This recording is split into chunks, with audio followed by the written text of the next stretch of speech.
Hello everyone. Very good morning to all of you. आज के दिन की शुरुआत करेंगे 29 मई 2023 के करंट अफेयर के साथ। हर एक क्वेश्चन इंपॉर्टेंट है, इसलिए पूरा वीडियो अंतिम तक ध्यान से देखिएगा। करंट अफेयर का पीडीएफ स्टैटिक जीके के साथ आप एग्जाम इंजन एप्लीकेशन से डाउनलोड कर सकते हैं। एग्जाम इंजन एप्लीकेशन में फ्री स्टडी मटेरियल का ऑप्शन है, वहीं से आप डेली के फ्री पीडीएफ डाउनलोड कर लिया करिए। शुरू करते हैं आज का वीडियो, लेकिन सबसे पहले बात करेंगे कल के क्वेश्चन की। कल मैंने आपसे बैंकिंग का एक क्वेश्चन पूछा था। आप लोगों ने कई बार देखा होगा कि जब बैंक में आप लोन लेने जाते हो, तो सबसे पहले बैंक आपका सिबिल स्कोर चेक करता है। तो मैंने आपसे क्वेश्चन ये पूछा था कि ये जो सिबिल स्कोर है, इसमें सिबिल जो वर्ड है, इसमें पी का मतलब क्या है? तो दरअसल सिबिल का फुल फॉर्म होता है credit information bureau India limited. तो आप खुद ही देख सकते हो, यहाँ पर बी का मतलब है ब्यूरो।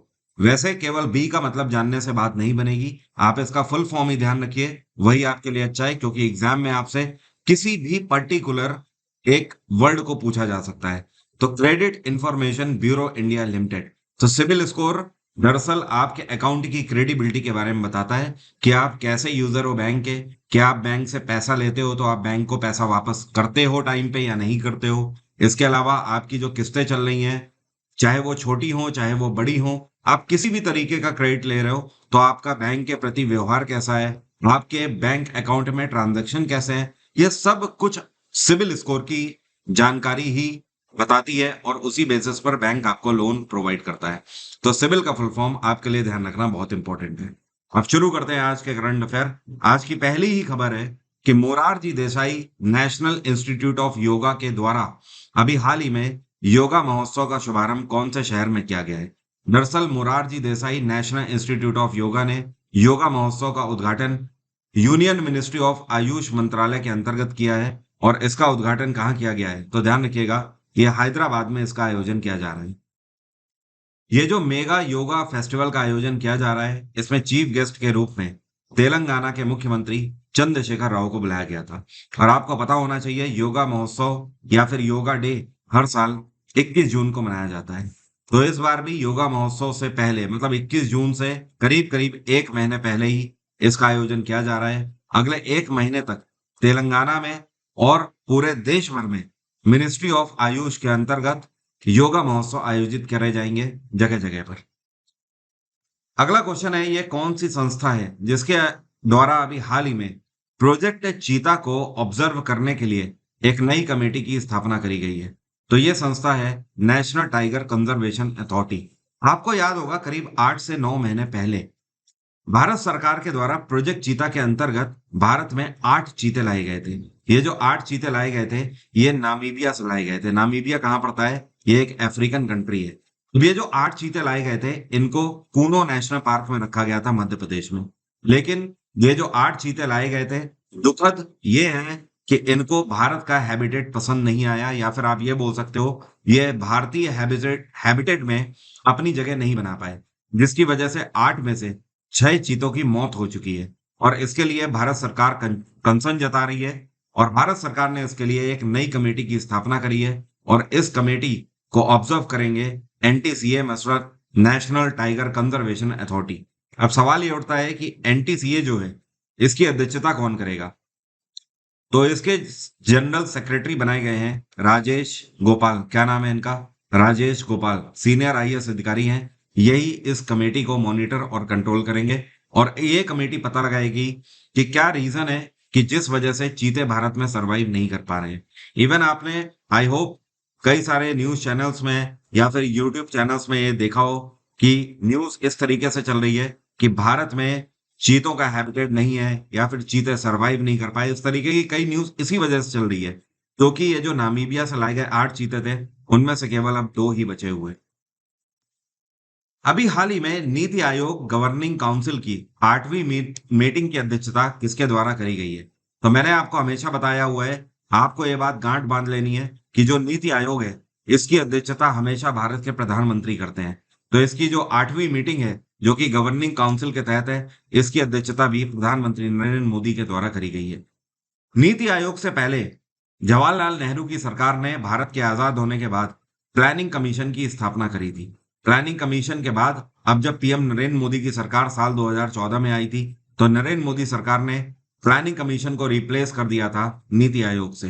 तो 2015 में स्थापना करी गई थी नीति आयोग की, और तब से नीति आयोग के अध्यक्ष के रूप में हमेशा प्रधानमंत्री ही सर्व करते हैं। इसके अलावा नीति आयोग और प्लानिंग कमीशन के बीच का एक अंतर है। प्लानिंग कमीशन में जितने मेंबर होते थे ये सब परमानेंट मेंबर होते थे, लेकिन जो नीति आयोग है इसमें टेम्परेरी बेसिस पर मेंबर होते हैं। मतलब कहने का ये कि प्लानिंग कमीशन में पर्टिकुलर नंबर ऑफ मेंबर होते थे 8 से 10, लेकिन नीति आयोग में जरूरत के हिसाब से भारत सरकार कितने भी मेंबर बढ़ा सकती है और घटा सकती है।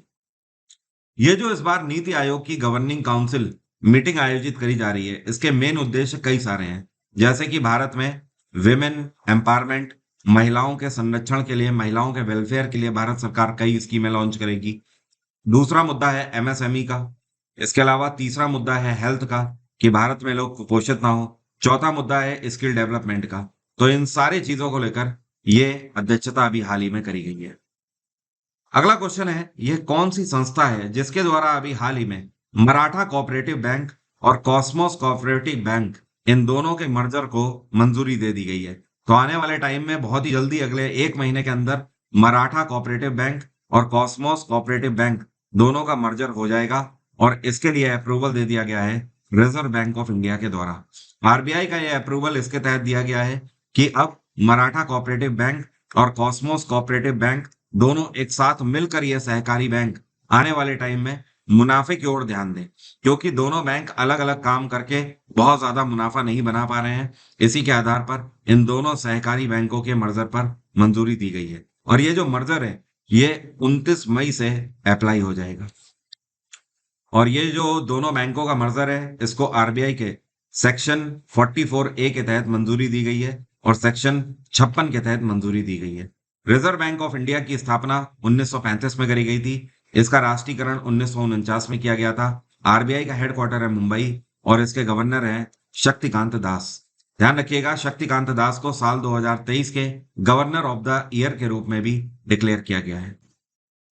अभी हाल ही में ये कौन सा पेमेंट बैंक है जिसके द्वारा यूपीआई के ऊपर 2 लाख रुपए के रुपए क्रेडिट कार्ड की मंजूरी दे दी गई है? तो ये जो पर्टिकुलर पेमेंट एप्लीकेशन है ये है फोन पे। अब देखिए इसका मतलब क्या है। फोन पे अब आपको ये सुविधा देता है, अगर आप फोन पे के ऊपर यूपीआई यूज करते हो, या फिर आप ऐसा समझ लो कि अगर आप फोन पे के यूजर हो, तो अब आप 2 लाख रुपए तक का क्रेडिट भी ले सकते हो फोन पे से। मतलब कहने का आप उधार ले सकते हो, या सीधे सीधे अगर बोला जाए तो इनके कार्ड पर आपको क्रेडिट लिमिट मिल जाएगी। ये सेम उसी तरीके से है जैसे कि आप क्रेडिट कार्ड यूज करते हो।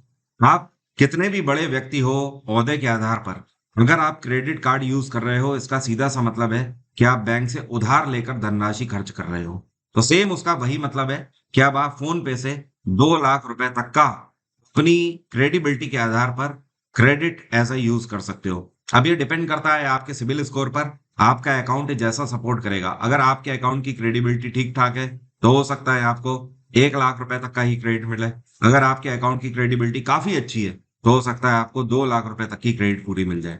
लेकिन नीड और डिपेंडेंसी के आधार पर, साथ में आपके अकाउंट की क्रेडिबिलिटी जो बताती है, उस आधार पर फोन पे अब 2 लाख रुपए तक का क्रेडिट कार्ड प्रोवाइड कर रहा है यूपीआई के ऊपर। फोन पे कंपनी की स्थापना साल 2015 में करी गई थी। इसका हेडक्वार्टर है बैंगलोर, और फोन पे के सीईओ है समीर निगम। क्या नाम है इनका? समीर निगम। और फोन पे के अभी हाल ही में ब्रांड एम्बेसडर कौन अपॉइंट किए गए थे? ये है आमिर खान। ध्यान रखिएगा, भारत पे के ब्रांड एम्बेसडर सलमान खान है। अभी हाल ही में प्रधानमंत्री नरेंद्र मोदी के द्वारा न्यू पार्लियामेंट बिल्डिंग का उद्घाटन किया गया है कल के दिन, मतलब 28 मई को। तो सवाल यह है कि ये जो नई पार्लियामेंट बिल्डिंग है इसमें कितने गेट हैं? तो मैंने आपको परसों के वीडियो में भी बताया था कि ये जो नई पार्लियामेंट बिल्डिंग है इसमें टोटल 3 नए गेट हैं। कितने? 3 नए गेट हैं। अब ये 3 नए गेट कौन कौन से हैं? तो पहला द्वार, जिसका नाम क्या होगा, आप यहां पर थोड़ा सा ध्यान दीजिएगा। तो पहला द्वार जिसका नाम है शक्ति द्वार, दूसरा द्वार जिसका नाम है ज्ञान द्वार, और तीसरा जिसका नाम है कर्म द्वार। तो ये जो नई पार्लियामेंट बिल्डिंग है इसमें 3 गेट होंगे, और अगर पुरानी पार्लियामेंट बिल्डिंग की बात करें तो उसमें 12 गेट थे। नई पार्लियामेंट बिल्डिंग में सिर्फ 3 गेट होंगे। दूसरी चीज एक जो बहुत इंपॉर्टेंट है, ये जो नई पार्लियामेंट बिल्डिंग है इसमें जो लोकसभा के स्पीकर हैं, स्पीकर की जो सीट है उसके जस्ट बराबर में एक चीज इंस्टॉल करी गई है जिसका नाम है सेनगोल। अब ये सेनगोल क्या है? ये जो आपको पिक्चर में दिखाई दे रहा है ना, ये है सेनगोल। सेनगोल एक इस तरीके का प्रतीक है जो कि हमारी संस्कृति को दर्शाता है। दरअसल ये एक ऐसा चिन्ह है जिसमें आपको हमारी संस्कृति से जुड़े हुए इस पिलर पे कई सारे और फॉर्म्स दिखाई दे रहे हैं, जैसे कि फूल, पत्तियां, और इसके अलावा सबसे ऊपर जो आपको स्टैचू दिखाई दे रहा है, ये नंदी का स्टैचू दिखाई दे रहा है। जी हाँ, नंदी मतलब आम भाषा में आप जिनको बैल बोलते हो, वैसे एक नॉर्मल बैल नॉर्मल ही होता है, लेकिन जब भगवान शिव की बात आती है तो नंदी भगवान शिव के सबसे प्रिय गणों में से एक है। और ये जो सेनगोल है, ये सबसे पहले बनाया गया था किसके द्वारा? तो ये चोल डायनेस्टी के द्वारा बनाया गया था। हिस्ट्री में मैंने आपको चोल डायनेस्टी पढ़ाई हुई है। तो चोल वंश के द्वारा ये जो सेनगोल बनाया गया था, ये उस टाइम पर सबसे पावरफुल सिंबल माना जाता था। और आपको बता दूं, जब भारत आजाद हुआ था तो उस टाइम पर भारत की आजादी के एक दिन पहले 14 अगस्त को जब पाकिस्तान की स्थापना हुई थी, तो 14 अगस्त 1947 को माउंट बेटन के द्वारा जवाहरलाल नेहरू को यह सेनगोल ही दिया गया था, जो कि अपने आप में भारत को पावरफुल दर्शा रहा था और ट्रांसफर ऑफ पावर के बारे में बता रहा था कि अब ब्रिटिश गवर्नमेंट से भारत सरकार को पावर सारी ट्रांसफर करी जा रही है। तो आप समझ रहे हो, भारत सरकार ये जो नई पार्लियामेंट बिल्डिंग है, इसके अंतर्गत बहुत सारी पुरानी चीजों को डिराइव्ड कर रही है जो कि हमारी संस्कृति से जुड़ी हुई है। आपको पता है जब पुरानी पार्लियामेंट बिल्डिंग बनी थी तो उसको बनाने में कितनी लागत आई थी? उसको बनाने में लागत आई थी 83 लाख रुपए की। कितनी? 83 लाख रुपए की, जो कि उस टाइम के हिसाब से बहुत होता था। और जो पुरानी पार्लियामेंट बिल्डिंग थी, ये 1927 में बनी थी। अब आप समझ लीजिए 1927 में 83 लाख की मदद से बिल्डिंग बनी थी। जो नई बिल्डिंग बनी है, इसको बनाने में करीब 1300 करोड़ की धनराशि लगी है, जिसमें से 970 करोड़ की मदद से न्यू पार्लियामेंट बिल्डिंग बनी है। बाकी जो पैसा है वो सब इसके प्रेमाइसेस के आसपास में लगा हुआ है। ये जो नई पार्लियामेंट बिल्डिंग है, इसका जो मेन बिल्डर है, ये है टाटा ग्रुप। अभी हाल ही में यूपीएससी के नए मेंबर के रूप में किसने शपथ ली है? यूपीएससी एक संवैधानिक निकाय है। हमारे संविधान के अंतर्गत आर्टिकल 315 में इसका प्रावधान है। और यूपीएससी के नए सदस्य के रूप में सुमन शर्मा जी ने शपथ ग्रहण करी है। सुमन शर्मा एक सीनियर आईएएस अधिकारी हैं और 30 साल से ज्यादा इन्होंने रेवेन्यू डिपार्टमेंट में सर्व किया हुआ है। और इतने बड़े और रिच एक्सपीरियंस के बाद अब ये यूपीएससी की सदस्य के रूप में अपॉइंट करी गई हैं। और यूपीएससी जो है, इसकी स्थापना 1926 में करी गई थी। इसका हेडक्वार्टर है नई दिल्ली। यूपीएससी के चेयरपर्सन कौन है? अभी हाल ही में मनोज सोनी को एक नया कार्यकाल भी सौंपा गया है यूपीएससी का। आपको पता है यूपीएससी के पहले चेयरपर्सन कौन थे? इनका नाम है रॉस बार्कर। Ross Barker. और यूपीएससी की पहली महिला चेयरपर्सन कौन है? इनका नाम है माइलन बेथ्यू। क्या नाम है? माइलन बेथ्यू। अभी हाल ही में भारत सरकार की रिपोर्ट के आधार पर जो फॉरेन एक्सचेंज रिजर्व है, इसमें कितने प्रतिशत की कमी आई है या फिर कितने अमाउंट की कमी आई है? तो दरअसल जो फॉरेन एक्सचेंज रिजर्व है, मतलब जिसको बोलते हैं विदेशी मुद्रा भंडार, इसमें कमी आई है लगभग 6 बिलियन डॉलर की। और ये घटकर कितनी हो गई है? तो ध्यान रखिएगा, ये घटकर हो गई है टोटल अब कितनी? 593 बिलियन डॉलर। ठीक है। और जब विदेशी मुद्रा भंडार घटता है, इसका सीधा सा मतलब यह है कि इन्वेस्टमेंट में कमी आ रही है। देखिए, विदेशी मुद्रा भंडार कब बढ़ता है? दो तरीके से बढ़ता है। या तो भारत में रहने वाले बाहर दूसरी देशों में काम कर रहे हैं और वहां से काम करके वो दूसरे करेंसीज में पैसा कमाते हैं और भारत में अपने लोगों को भेजते हैं। तो इसको क्या बोलते हैं? इसको बोलते हैं नेट इनकम फ्रॉम अब्रॉड, मतलब एनआईएफए इसको बोलते हैं। ठीक है। उसी तरीके से जब भारत सरकार दूसरे देशों के साथ व्यापार करती है, तो सेम केस में भी यही होता है। जो दूसरी करेंसी है वो भी भारत में ही आती है। तो जो इस तरीके की जो इनकम है, वो विदेशी मुद्रा भंडार में कंसीडर करी जाती है। तो इसमें पिछले कुछ समय में 6 बिलियन डॉलर की कमी आई है। अभी हाल ही में कर्नाटक बैंक के नए एमडी और सीईओ के रूप में किसको अपॉइंट किया गया है? तो अब से कर्नाटक बैंक के नए मैनेजिंग डायरेक्टर और चीफ एग्जीक्यूटिव ऑफिसर होंगे श्री कृष्णन हरिहर शर्मा। और इन्होंने किसको किसको सक्सीड किया है, मतलब ये किसकी जगह ले रहे हैं? तो ध्यान रखिएगा, ये जिनकी जगह ले रहे हैं उनका नाम है महाबलेश्वरन एमएस। इनकी ये जगह लेंगे।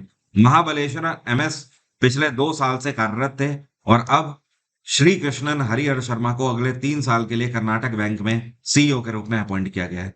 कर्नाटक बैंक की स्थापना 1924 में करी गई थी। इसका हेडक्वार्टर है मंगलौर। अभी हाल ही में बॉम्बे हाई कोर्ट के नए चीफ जस्टिस के रूप में किसको अपॉइंट किया गया है? तो देखिए, बॉम्बे हाई कोर्ट में नए चीफ जस्टिस के रूप में दो लोगों को ज्वाइंटली अपॉइंट किया गया है। एक तो है एसवी गंगापुर वाला। ठीक है, ये जो आपको पिक्चर में दिखाई दे रहे हैं इनका नाम है एसवी गंगापुर वाला। और जो ये दूसरे आपको दिखाई दे रहे हैं इनका नाम है आर डी धनुका। तो इन दोनों को ज्वाइंटली अपॉइंट किया गया है, लेकिन दोनों में सीनियर है एसवी गंगापुर वाला। तो आने वाले टाइम में हो सकता है गंगापुर वाला ही प्रॉपरली इस पर्टिकुलर पोस्ट को होल्ड करे।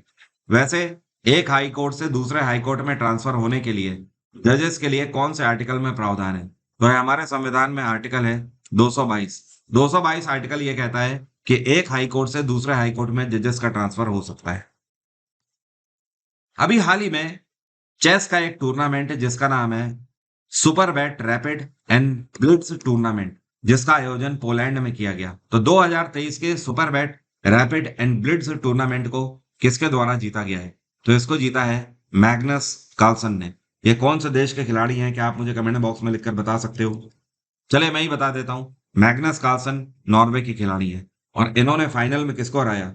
इन्होंने जिन खिलाड़ी को हराया है उनका नाम है जैन किर्स्टोफ। यहां पर मैं लिख देता हूं किर्स्टोफ। ठीक है, और ये कहाँ के खिलाड़ी हैं किर्स्टोफ? क्या आप बता सकते हो? अगर आपको पता है तो कमेंट बॉक्स में लिखकर बताइए।